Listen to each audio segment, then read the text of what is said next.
This podcast represents the opinions of our hosts and their guests only. The content here should not be taken as medical advice and is for informational purposes only. And because each person is so unique, please consult your healthcare professional for any medical questions. Welcome to Once Shattered, Picking Up the Pieces, a podcast devoted to changing the way eating disorders and mental illness are viewed in our society. With your hosts, Jack and Linda Major and Ellen Bennett. Hello, everyone. Thank you for joining us today. I'm here with my co-host, my husband and best friend, Jack Major, and our dear friend and colleague, Ellen Bennett. And we are winding down our 5th season of Once Shattered, Picking Up the Pieces. And I'm so glad you're here with us today. Welcome, Ellen. Welcome, Jack. Hey, great to be here. Hello. As always, it's a great day to be here and talk to the wonderful audience that we've had for the last 5 years. Oh my gosh, 5 years. Who would have thought 5 years ago that we would have done almost 50 podcasts? This is 50. Yeah. That's incredible. Yeah. It was vision. It was passion. It was starting the conversation. It's amazing. Well, I can give you a little backstory, listeners, as to how this started. So Jack and I, after our beautiful, wonderful daughter passed, spent 3 years writing a book. And after we wrote the book, I said to Jack, I think we should do an audio version of the book. Audio books are so big now. And he eventually acquiesced, and we did that. And we did that right here at Rockbox Recording Studio, Rockbox Production. And it was intimidating, but we had Scott Fitzgerald, sound engineer extraordinaire, help us through. And it is something we're very proud of. And the reason we wrote our book and did the audio book was to honor our daughter's wish, because she wanted no one to suffer like she did, and she thought her story could help other people. So we have done that. It wasn't easy to have a whole story out there that's so close to your heart and emotional and heartbreaking, but we did it. And after the audiobook, our last taping of the audiobook, we were leaving the studio, and Scott says, you ought to consider doing a podcast. I'm like, yeah, right. Yeah. But, months went by, and we thought about it and thought about what a great way it is to get the message out there about eating disorders and mental health. So we enlisted our dear friend Ellen Bennett, who's as crazy as we are, and said, Ellen, what do you think? And Ellen, in her wonderful voice, said, yeah. And we gotta do it. And so that's how we began. We've learned a lot along the way. There's still a lot more to learn, but it's been a wonderful experience. It's opened up so many doors and really helped us get our message of recovery is possible. Hang in there, whatever mental health issue that you're dealing with, reach out for the support, reach out for the professional support that you need, peer support. And so that's great. And in 2022, we started our nonprofit, which is the Emily Connection. And it's all about peer support and social connection. And Jack, you want to talk a little bit more about what we do other than our support groups for adults and families, both virtually and in person, and our latest endeavor with Emily? Well, we didn't know, writing the book and everything. We've been so blessed. The people we have met in the last 9 and 10 years. And, when we were deciding on a name for the nonprofit, and didn't know what it was going to be. And I said, well, all these people we've met throughout these years, these wonderful people locally across the country and around the world, kind of hard to believe. But, they're all Emily connections. We wouldn't have met these people And that's what I started calling him right from the very first birthday. I'm like, and so, but I kept on thinking, what are we going to name it? And Jack says, well, you have to call it the Emily Connection. Right. So, and again, it was a daunting thing. People said, are you sure you want to start a nonprofit? And we said, yeah, that's the third piece of the pie, the book, the podcast, and now a nonprofit to support people that we wish was there for Emily and we wish were there for ourselves as her parents, because we were just on an island by ourselves out there. There was nobody really to talk to, and so it's there was family and a few friends, but people who understood nobody that really understood the disease of anorexia. Yeah. Well, and the power of doing what you've done and then connecting with others who understand was such a huge part of all of our healing process in terms of really understanding how important connection, compassion, and resiliency is. And we lived that being so alone. And now we've been able to really share with others that how connection is essential and critical. And we're living it and doing it. And we've seen such amazing change over the years. And I have to share with everyone, for 13 years, I thought about writing a book and never did. So I honor Jack and Linda so much for their courage and being able to get their book together and put it out, and everyone else who has also written books about their journey, because it is the best way, in addition to podcasts, to get information out there and share the stories, because people, without these conversations, people don't understand the struggle, and that people live with an eating disorder for not just 6 months. It can be years, it can be decades, it can be a lifetime. And that message is getting shared. Yeah, it's as people as young as 5 years old, and people in their 70s and 80s that have struggled, maybe their whole life from the time they were a teenager, or maybe they started in midlife in their 40s or something, and it could happen at any time. It can happen to anyone. There's a trigger that can happen at any time, and we're just so blessed to have the connections, and there's so much now about connections and peer support that's just has taken off in the last couple years, really. Peer support and connections, because they're all mental illnesses are diseases of disconnection and shame and stigma, and nobody wants to talk about it, and a lot of families don't want to talk about it, and please don't tell anybody. And the stories need to come out, because everybody knows somebody, and everybody needs to know that there's somebody else there that's struggling.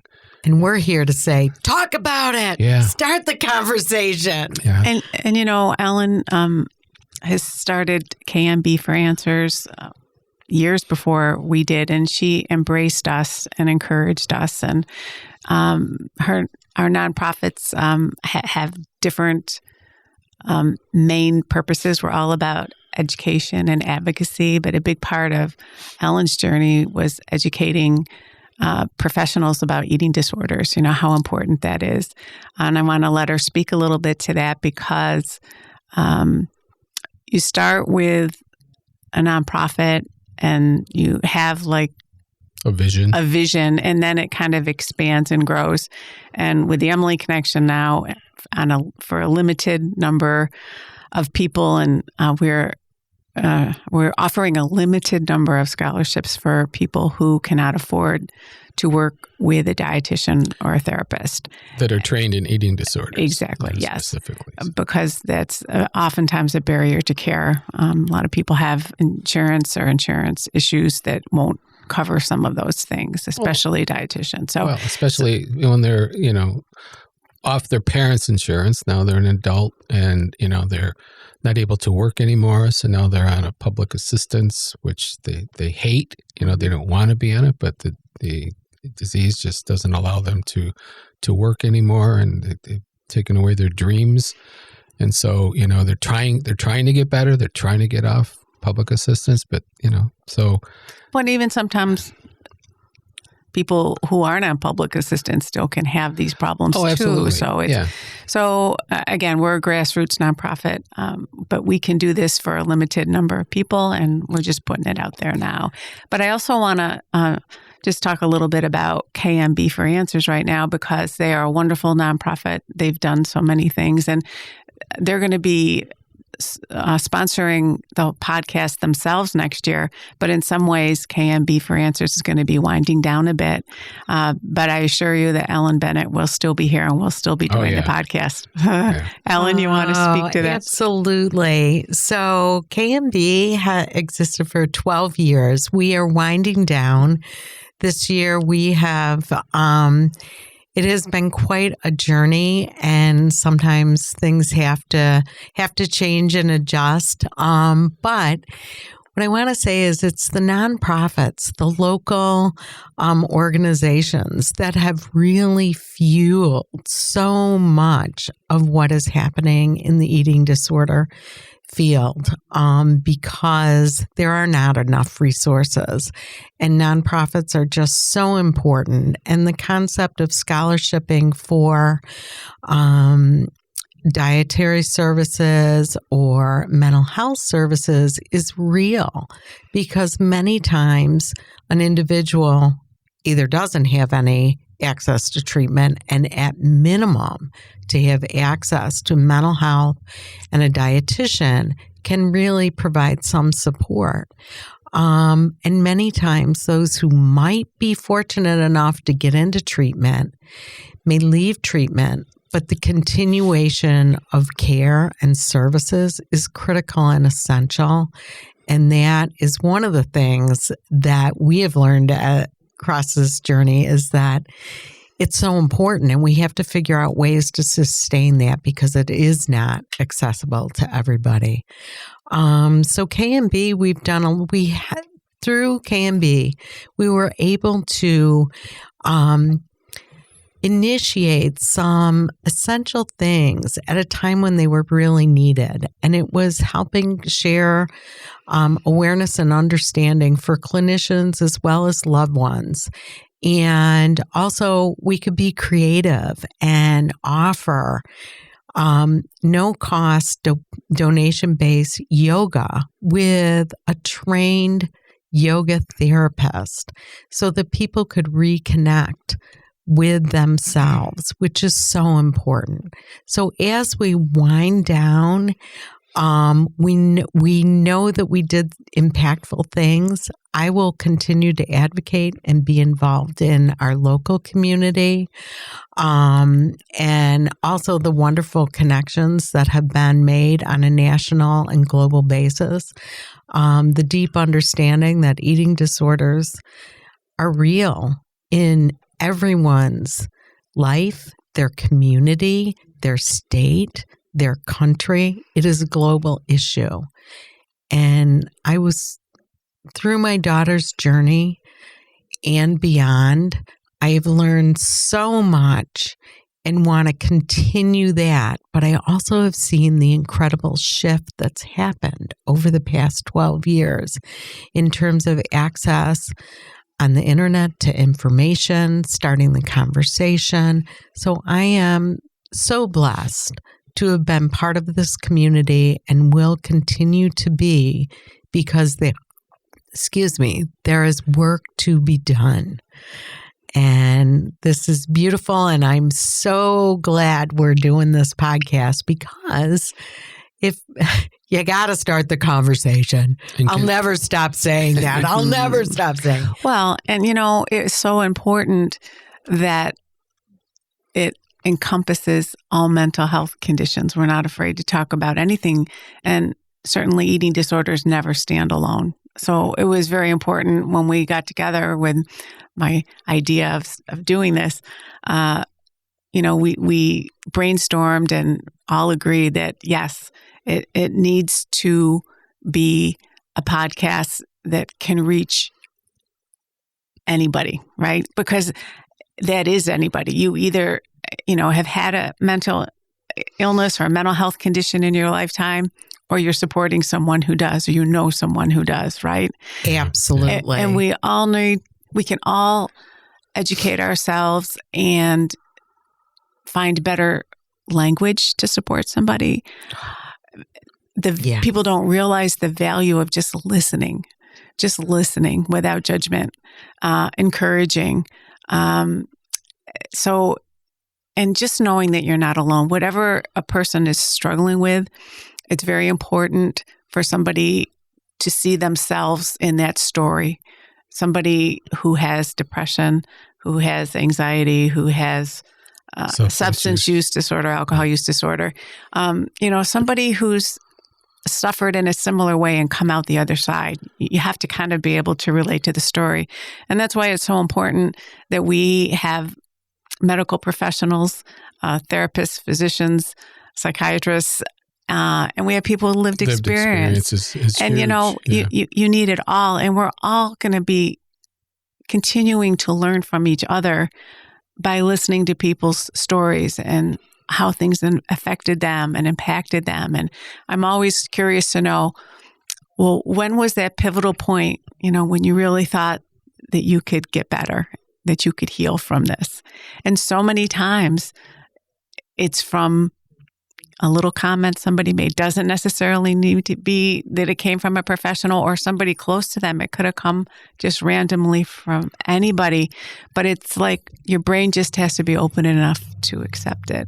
Yeah, and we all need that base level understanding, because the very nature of mental health issues is that you do begin to feel alone and you do feel isolated and you withdraw. So that connection helps bring that person out. And every story that's shared, everyone has a piece that resonates with the story you're listening to or hearing or whatever, because there is commonality. And I'm going to share with 15 years ago, I can not even expressing it as mental health. It was like, well, it's a head thing. It's in the brain, your brain. And now, fast forward 15, it's much more common to be like, no, it's a mental health issue. We're talking about it. There is such a much broader understanding and acceptance, which is critical. Critical for everyone. Well, and I think since COVID, the one thing that has happened is, sadly, more people were impacted by mental health issues, but so positively, people started speaking out more and more and felt less alone. Yes. But also during COVID, a statistic that I recently heard that since COVID, on college campuses, eating disorders have risen by 93%. Yes. And part of that, I truly believe, is awareness. It's also environmental, because the crazy environment we all live in with social media and everything definitely has an impact. But yeah, that's frightening. It's frightening data. This is our young people. Right. But people are talking and people are feeling less alone, and that is hope. We can't lose hope, for whatever it is we're struggling with. And sometimes it's just hard to see the light, but knowing that you can talk about it and release a little bit of it. And certainly we have so much respect for therapists and physicians and, psychologists and, all the people who are part of the puzzle. Because they bring different insights and their experience, and truly everybody is part of the puzzle. Every individual has to be aware and understand schools, colleges, workplaces.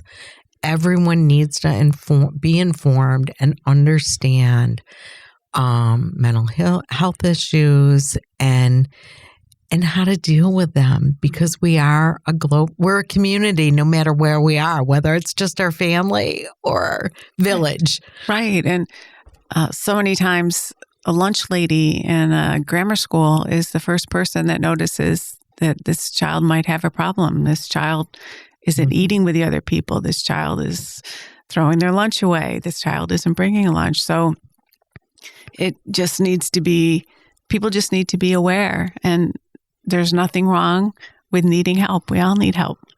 We all have times that we struggle with different things. Yes, we do. And certainly grief has been a large part of our journey. And it's been very helpful to be able to find purpose through the pain. People ask, how do you do, or why do you do what you do, and how do you keep going? And I said, well, we have no choice. We have to do this for the people that have lost the battle with mental illness, eating disorders, whatever, and the people that are struggling now, because they're out there, and we just, again, are so blessed to offer the safe space for people with no judgment and with other people who get it. And, the people that come to our groups, not feeling well or whatever, but they say, I just needed to be someplace positive tonight, so I had to come, And it's so cathartic to see the people support each other, the way they support each other, and how encouraging they are. And it's just very uplifting to be able. It fills us up. I mean, it really fills us up. Well, yeah, absolutely. And I think, just to be able to see it in action it's divine, really. It really is divine to be able to see people interacting like that, and from somebody who has lived experience and can speak to it in a way that a lot of people couldn't. Yeah. Yeah, and the peer support is just essential and critical, and we're finally beginning to embrace peer support and lived experience as really essential and critical. It's that knowing, that innate understanding, and I have a vivid memory of being in the first place where it was a room full of people who understood eating disorders. And it was so embracing, and there's nothing like it. And that's what happens when we start the conversation. We have peer support, we welcome the conversations, and we acknowledge that things are difficult and can be challenging, and see the individual. And what's also so important, not only for the individual who is struggling with depression, anxiety, and eating disorder, for the family members to get the support, because especially when something is happening to your loved one, especially child, you don't want people to judge your child, and you don't know who it's safe to talk to. And being in a room with other people who have a loved one, whether it be a spouse, a child, a sister, brother, it's just a very safe space. And again, the way people support each other and have tried things, and all our support groups are for adults with eating disorders and the family members of adults and loved ones who are all adults. And it's comfortable to do it that way for us, but there are support groups for families and children and siblings that are geared to younger people. But being in a room where you can openly share your frustration and your love and your, what is the other word? Your frustration, your love, your concern with other people who your real feelings. You're able to express that with people who understand, who aren't going to judge or shame. Right. And you also, those people may say, relate a similar story or a similar feeling, or just to have somebody say, yes, I understand. I've, that acknowledgement what's the word I'm looking for? We're having word I trouble know. today. It's a word I can hear Mary Tantello say it. Well, they're diseases of disconnection for sure, but we have to stay connected because we heal together. I don't think anybody heals alone. So I think that's just truly a big piece of the puzzle to be able to validate. Yes. Validate. That's the word. Did you go through the alphabet from A to C? I was like, where is it? I got to grab hold of it. It's validate. Validate those feelings because so often they're dismissed or just not even acknowledged. And that can be very painful and isolating. And sometimes, there's no magic recipe for things. It's trial and error.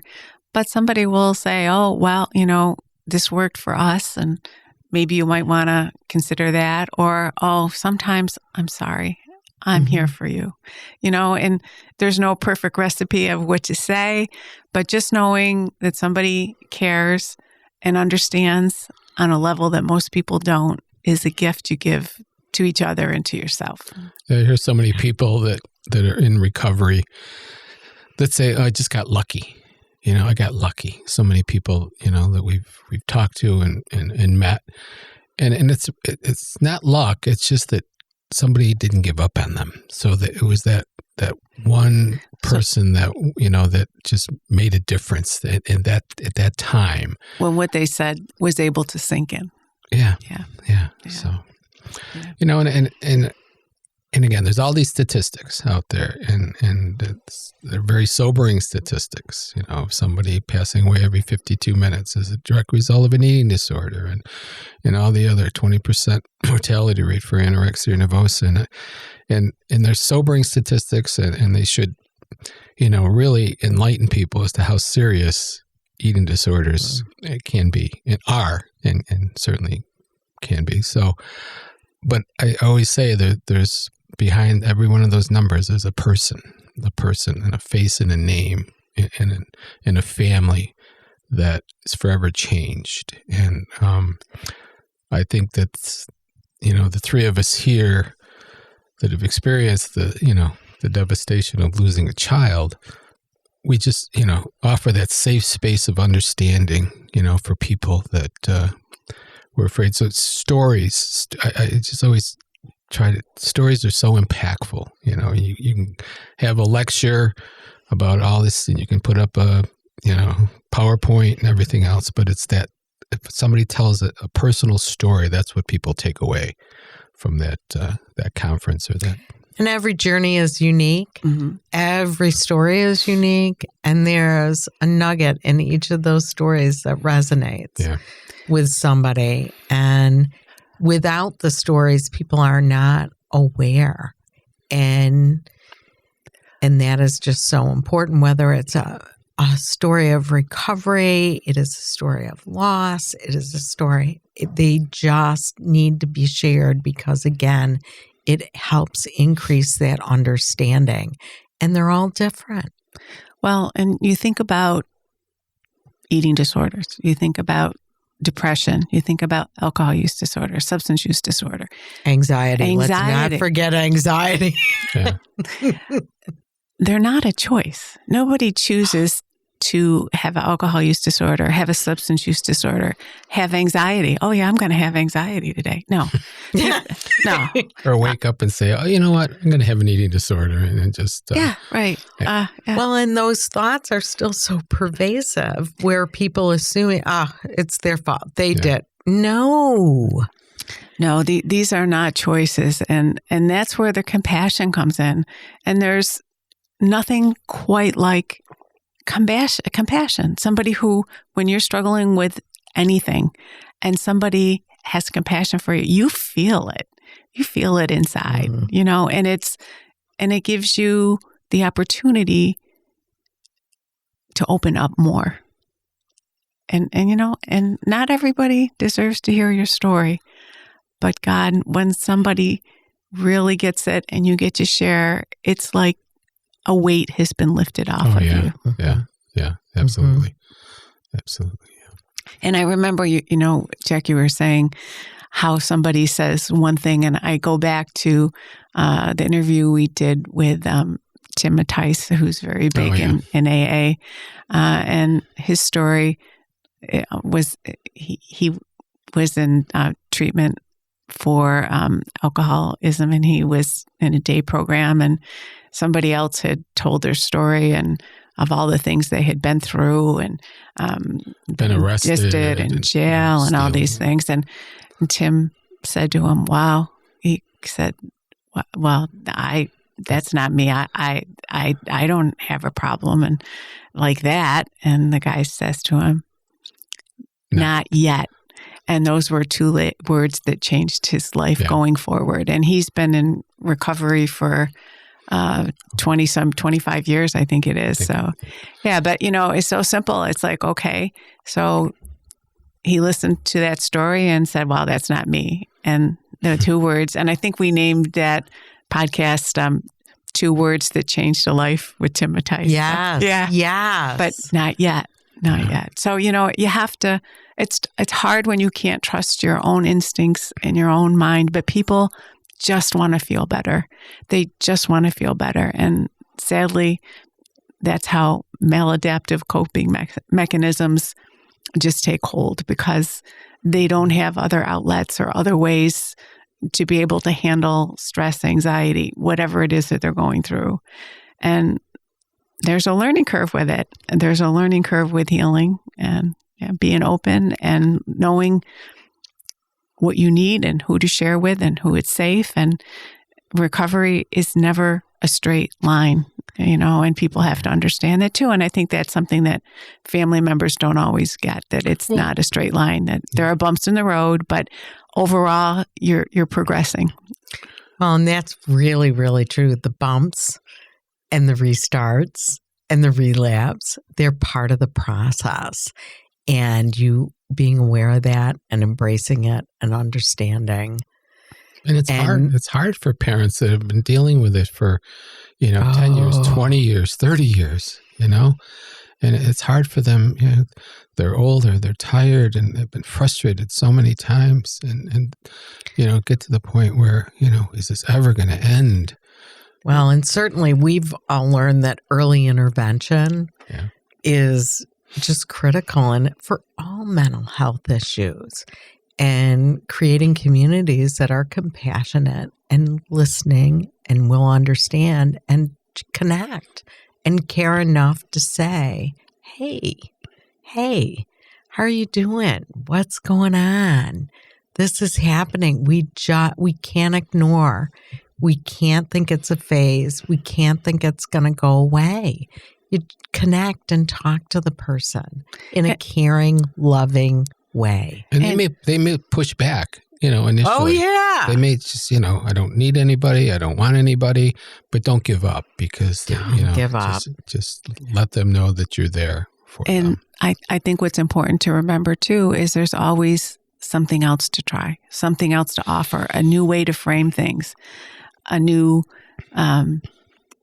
connection. There's always something else. It's hope. We're all living in the hope that things will go a certain way. Yeah. And there's always new things to try, but you just have to have that mind open enough to be able to believe it and receive it. Well, when people have a physical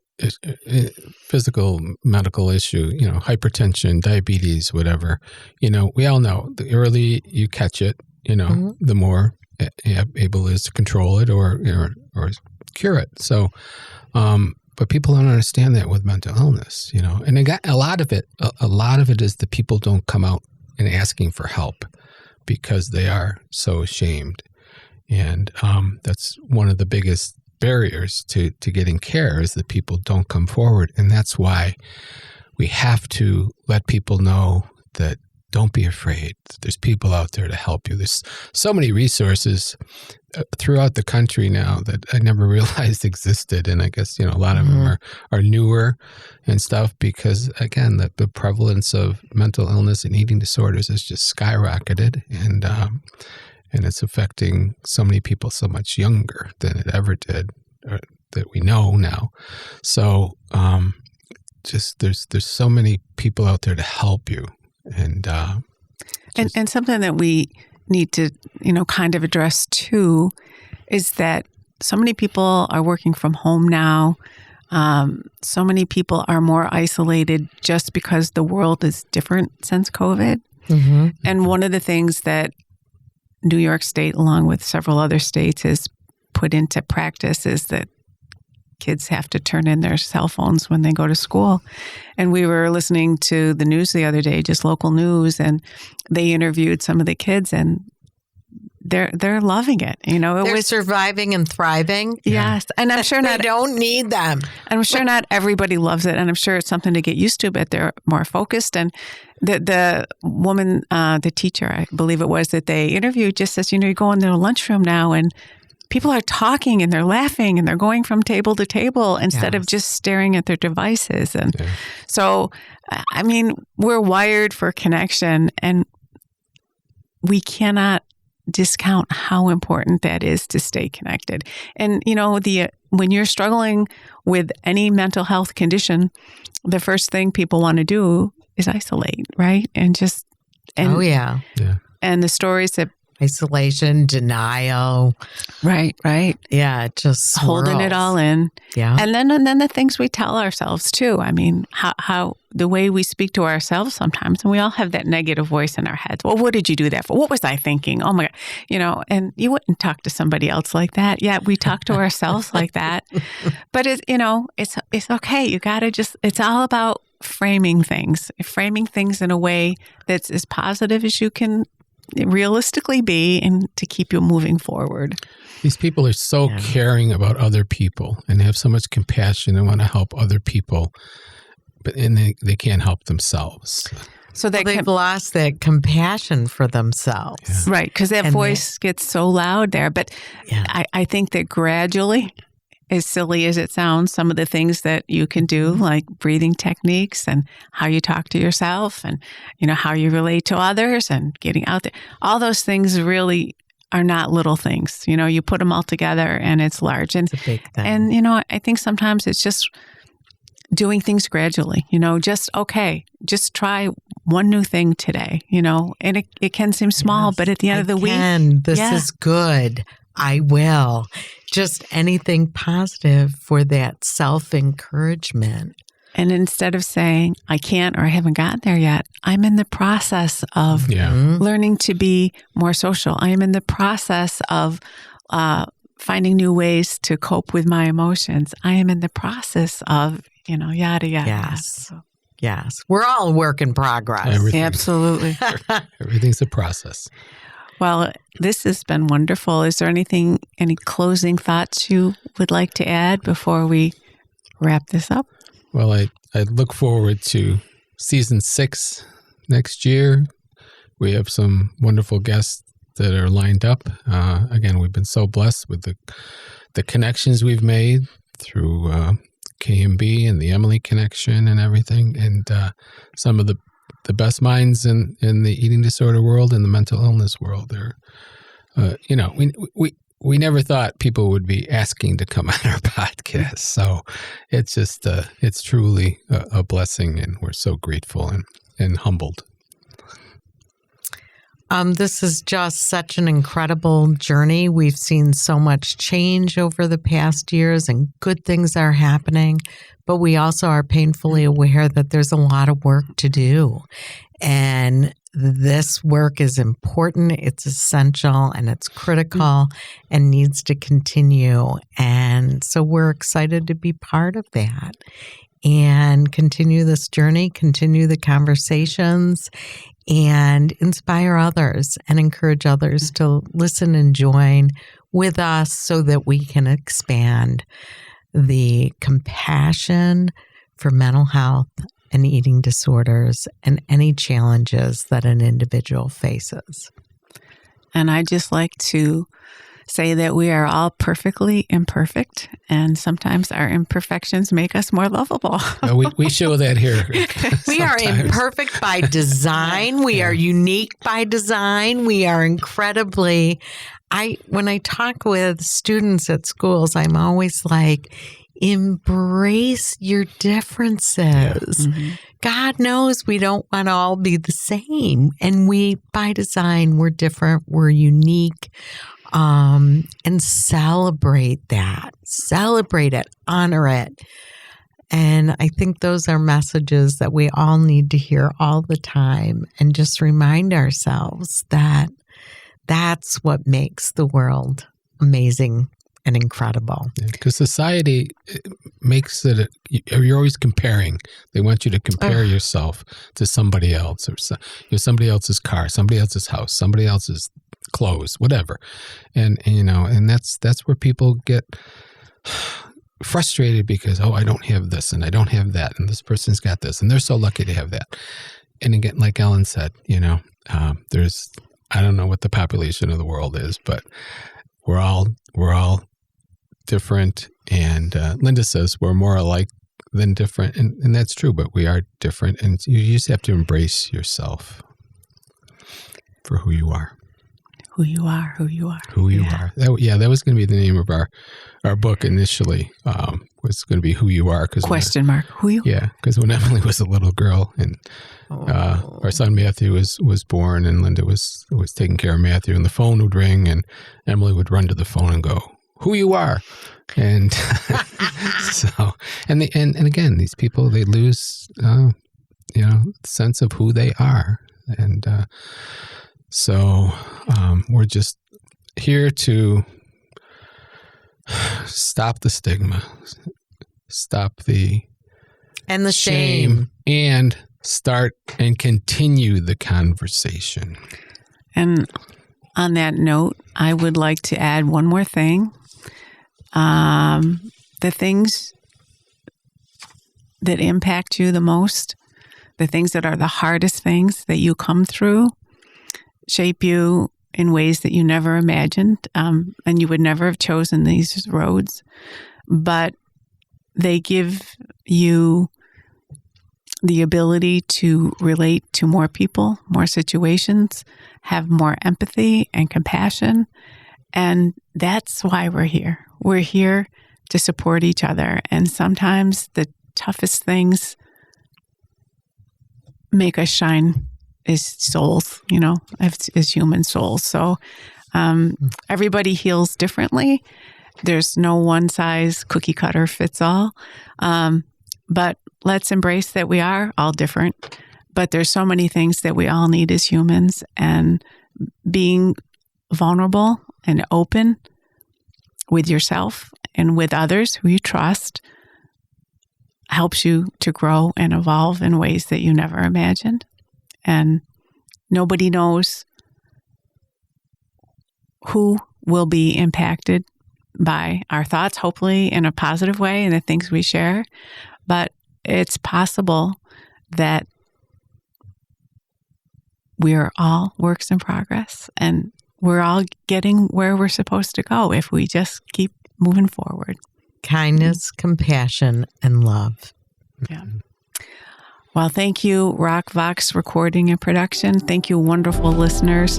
It's great to be here and have finished our 5th season, and be yourself. Woohoo. This was a beautiful and fun conversation with my incredible partners on this podcast. 2 moms and a dad. So we will continue 2 moms and a dad. Thank you, everyone. Sorry, we're outnumbered, Jack. Thank you. That's a wrap.